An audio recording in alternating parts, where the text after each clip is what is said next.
menampilkan di panggung itu pelanggaran PSBB, social distancing dilanggar, tidak dipakai masker, tidak pakai masker gitu. Sekarang teriak-teriak new normal. Wadaw.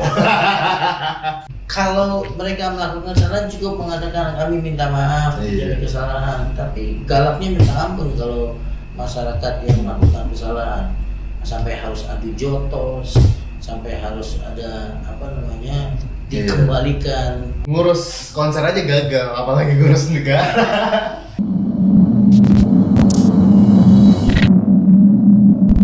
Assalamualaikum warahmatullahi wabarakatuh. Jadi masih bersama dengan saya Gasan Caki Kalba dan Bapak Fuad di channel Down to Earth ID.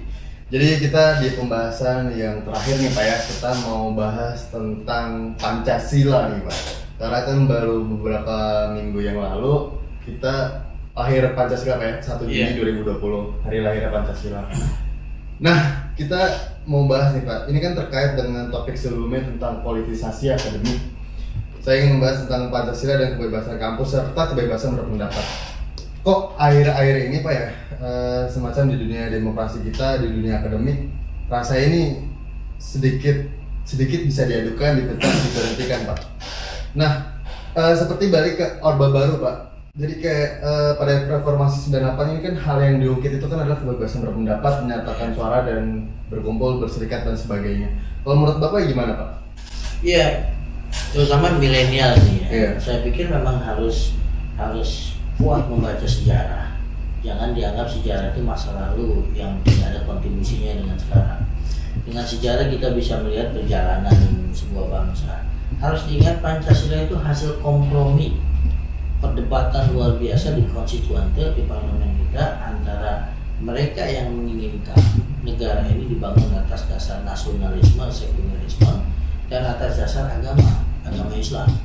Itu luar biasa tarik menariknya. Akhirnya terjadi kompromi bahwa negara ini bukan negara agama dan bukan negara sekuler, tapi Pancasila itu adalah ideologi negara, ruhnya dari agama Islam, karena Islam banyak kontribusinya di situ.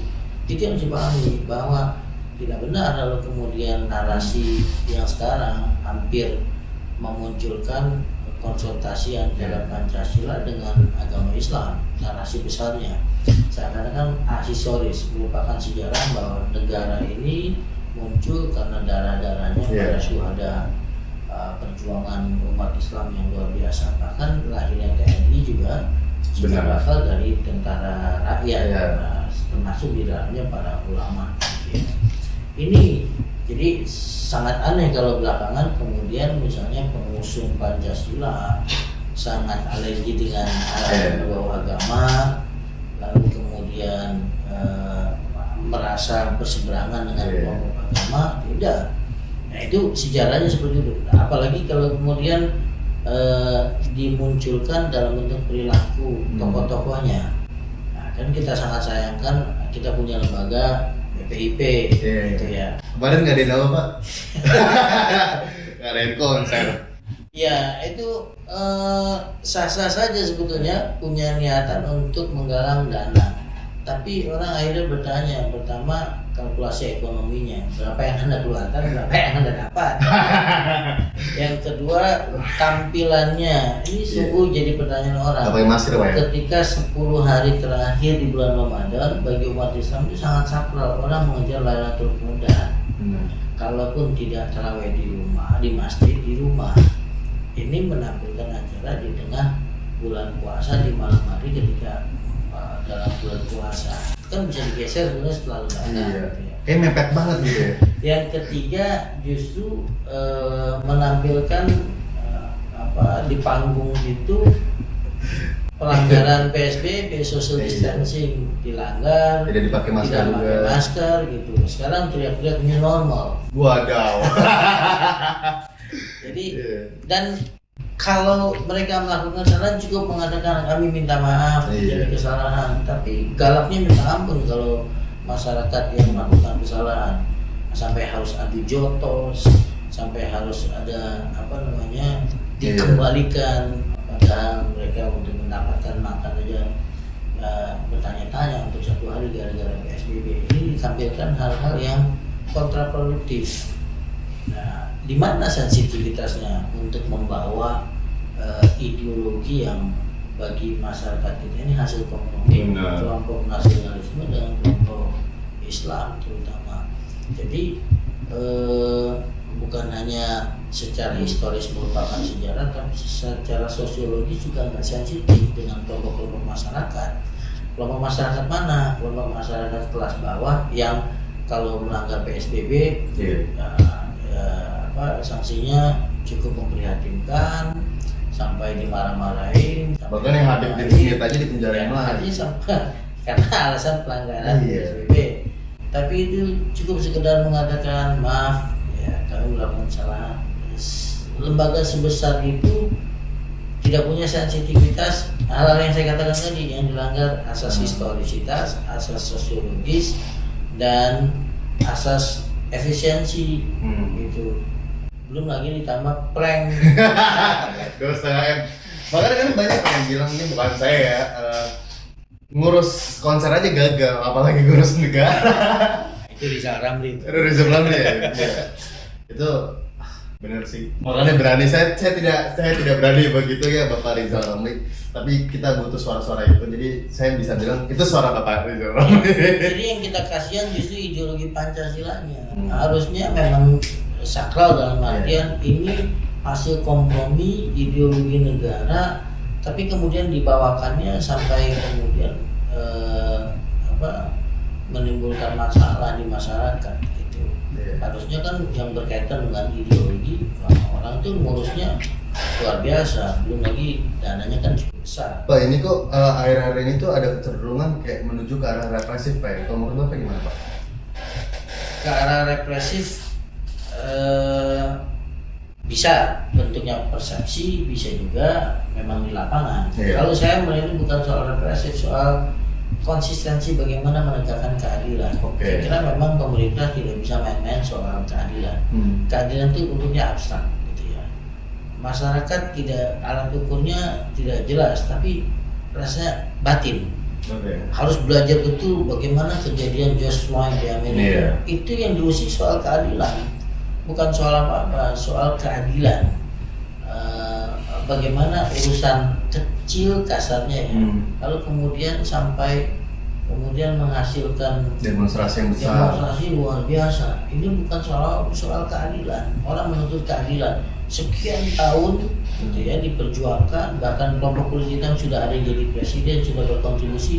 Kok nggak selesai-selesai? Tapi saya salut tadi di Amerika itu polisinya tunduk Pak. Dia sampai ini ya. Sampai nunduk lah, minta maaf. Kalau di sini enggak juga.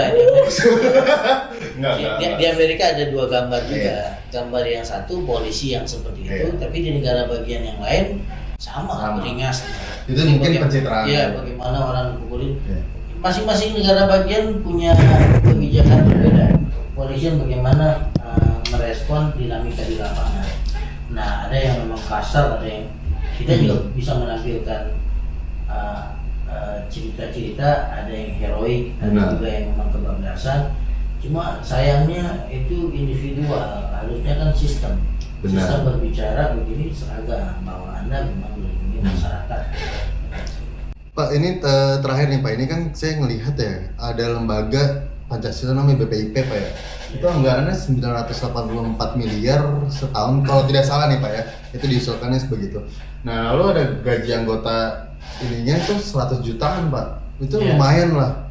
Apakah memang seharusnya Pancasila dijadikan lembaga atau memang sebagai ajang tertentu untuk mencari mencari duit gitu ya, atau misalkan seberapa penting gitu, seberapa organisasinya Pancasila ini dijadikan lembaga gitu Pak? Iya, memang pertanyaan dilematis, sama seperti orang ustadz gitu ya. Apakah dibayar mahal atau dibayar murah? Ya, ketika dibayar murah, masa penghargaan pada agama nggak ada. Ketika dibayar mahal, Anda bicara agama, masa dibayar mahal. Ini juga bicara tentang ideologi. Ketika dibayar mahal, kita bicara hal yang besar, ideologi. Dibayar mahal. Ketika dibayar mahal, harusnya Anda kerja volunteer. Ini soal ideologi gitu ya, soal yang harus ditegakkan. Maka saya membaca apa yang terjadi dengan yudikatif, muncul isu gaji 100 juta, keputusannya mengundurkan diri. Karena ini bukan cuma soal persoalan layak atau tidak layak, sudah menyangkut soal harga diri, soal dignity. Dia keputusannya mengundurkan diri. Nah, itu saja bagi saya sudah cukup bahwa berjuang untuk soal ideologi memang yang diperlukan bukan soal materi tapi integritas. Benar. Integritas bukan hanya soal rezeki bayaran, bagaimana ditampilkan. Nah, bicara BPIP ketika muncul baru diangkat bicaranya ya musuh ya, Pancasila itu agama. Nah, itu yang kedua yang ditampilkan konser lagi-lagi orang mengharapkan sesuatu yang besar tapi hasilnya kayak Pandora Box, begitu dibuka kira-kira udah puas, dibuka lagi masalah lagi, setiap dibuka masalah. Kita tidak mengharapkan itu. Nah, apalagi sekarang dua tokohnya sudah jadi pemerintahan, kayak Ma'ruf Amin dengan Mahfud MD. Orang menunggu siapa penggantinya. Nah, ini bisa jadi akumulasi kekecewaan politik lagi kalau tiba-tiba ada tokoh yang seperti sekapasitas direktur TVRI tiba-tiba masuk BPIP lagi. Nah, ini bisa teguk jidat banyak orang. Pak, ini apa ya, melihat apakah memang ini betul kita di alam bawah sadar di dunia yang di negara yang menganut demokrasi atau udah mengarah ke aklarasi? Sebenarnya karena pilihan Mas Gasan banyak topik-topik yang bermasalah. Iya. Jadi seakan-akan negara ini penuh dengan masalah. Enggak, soalnya saya tuh masih bingung Pak, topik apa yang harus kita puji gitu. Apa Pak? Jadi kayak surat kabar. Iya. Dulu kalau kita kecil itu kita baca, kalau melihat Indonesia dari pos kota, Indonesia isinya serem-serem, pembunuhan, pemerkosaan, bully, segala macam. Karena memang ditampilkan dari koran itu ya positioningnya seperti itu, gitu ya. Nah, memang yang topik-topik kita pilih ini topik-topik yang bermasalah. Gitu. Sebenarnya banyak topik-topik lain yang ya bisa jadi panutan dalam masyarakat ini, tapi memang pilihan kita itu sah saja kita memilih topik ini untuk dijadikan sebagai pembelajaran sekaligus pengawasan sekaligus masukan bagaimana bernegara dengan baik gitu. Supaya kita tidak pesimis, tetap optimisme itu ada tokoh-tokoh yang memang masih bisa memberikan pencerahan gitu ya, sehingga jalannya lebih lurus gitu. Mungkin teman-teman bisa juga komentar topik yang kita harus tuju ke pemerintah, karena saya masih ini apa ya, kurang tahu gitu. Saya sumpah pas saya tuh cari topik yang, soalnya kan saya nggak enak nih komentarin terus topik-topik. Bukan untuk dipuji, artinya gini, pilihan kita sah, tidak ada masalah. Pilihan sah, pilihan kita sah. Sebagaimana misalnya orang membuat organisasi petani, dia bicaranya tentang petani. Benar. Ya, positioning kita bicara topik-topik yang memang harus jadi masukan pemerintah, nggak ada masalah. Untuk yang menonton juga harus bisa memahami itu. Objektivitasnya. Iya, pilihan kita memang kita memilih hal-hal yang patut kita dialogkan. Benar. Kalau nggak ada yang dialogkan, isinya puji-puji doang, kita selesai. Itu mah tiket for granted pemerintah sampai sekarang bisa bertahan itu udah luar biasa. Artinya itu patut diapresiasi. Kita juga sangat menghormati Pak ya, kita sangat mengapresiasi juga pemerintah. Sebenarnya kan berat Pak, jadi kepala presiden tuh bebannya juga di samping ya mungkin gitu lah. Bukan cuma sebagai presiden, sebagai menteri. Sebagai nah itu Pak, pertanyaan saya satu Pak. Di Korea Utara misalkan, di Amerika ini kan presiden selalu atau enggak banyak ledat sama menteri-menteri yang di sekelilingnya. Sama wakil presiden juga. Ini di Indonesia sih ingat Bapak Jokowi doang. Ini berarti keren banget Pak. Dia sangat tegas, sangat bijaksana loh, bisa kemana-mana sendiri. Saya tidak sama sekali tidak melihat kayak Ma'ruf Amin sama Pak Jokowi gitu. Kapan Pak? Ada nggak? Ya itu advisor politiknya harusnya punya sensitivitas itu. Jadi bagaimana memberikan pencitraan pada masyarakat bahwa kerja itu kerja tim. Mungkin presiden secara tidak sadar banyak agendanya, banyak kan kegiatan presiden yang memang disetting. Bapak harus begini, Bapak harus begini. Tanpa sadar kemudian menciptakan ini kok kayaknya jalan sendiri-sendiri nih. Presiden kemana, wakil presiden kemana, menterinya ada di mana.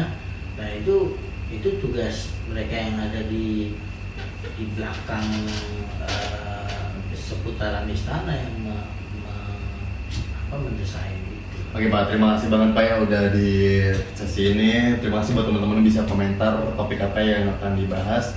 Semoga Bapak sehat selalu dan semoga Amin. selalu menemani saya, karena ini saya sebagai generasi menerus harus belajar nih dari Bapak yang punya tendensi, punya netralitas lah Pak ya. Karena sejujurnya Pak, saya banyak sekali gitu Pak ngasih link ke dosen saya Pak. Ini jujur, cuma disuruh Mas ngapain sih bahas tentang politik, bahas tentang bisnis, karena kan manajemen ini. Saya mungkin apa ya, kira-kira apa alasannya gitu Pak? Ya orang ngambil segmen yang mungkin nyaman dia bicarakan gitu. Dan saya di sini kan posisinya menemani kegelisahan intelektual kaum milenial saja. Karena saya takutnya melampiaskan nanti takutnya berkata yang tidak baik gitu Pak. Jadi mendingan Bapak gitu kita diskusi secara panjang lebar ya. Biar lebih enak gitu, biar lebih aman. Takut nanti ceplos-ceplos nggak ada isinya kan nggak enak gitu. Jadi kita harus tutup dengan disclaimer bahwa apa yang kita bicarakan ini kan dalam rangka pembelajaran, pendewasaan berpolitik, pendewasaan bermasyarakat, bahwa kita semua perlu dialog, tidak mengklaim semuanya benar, termasuk pendapat kita pun harus kita benturkan dengan yang lain. Segala macam masukan, kritik, welcome. Oke. Dan satu lagi sih tadi kedewasaan dalam berdemokrasi itu yang penting banget, karena ketika memang jantung demokrasi ini kritik kan ya, lalu dibungkam begitu saja, ini jadi apa ya Pak ya? Dan sekarang kelihatan banget lah teman-teman ketika kritikan itu dibungkam secara udah pokoknya nanti teman-teman bisa simpulin sendiri, jadi segitu aja, jangan lupa untuk subscribe. Ya mudah-mudahan ini hanya karena COVID-19 ketika orang kesulitan jadi sensi. Orang kalau lagi stres kan. Ini saya stres juga nih Pak. Perkuliahan, terus juga mungkin berita-berita yang apa ya, seharusnya tidak saya ungkit Pak. Sebagai mahasiswa yang apatis hedonis kan sebenarnya nggak usah Pak. Cuma kita masih punya jiwa mahasiswa 98, karena saya lahir 98 reformasi. Oke, jadi segitu aja teman-teman, jangan lupa untuk subscribe, like, komen, dan share.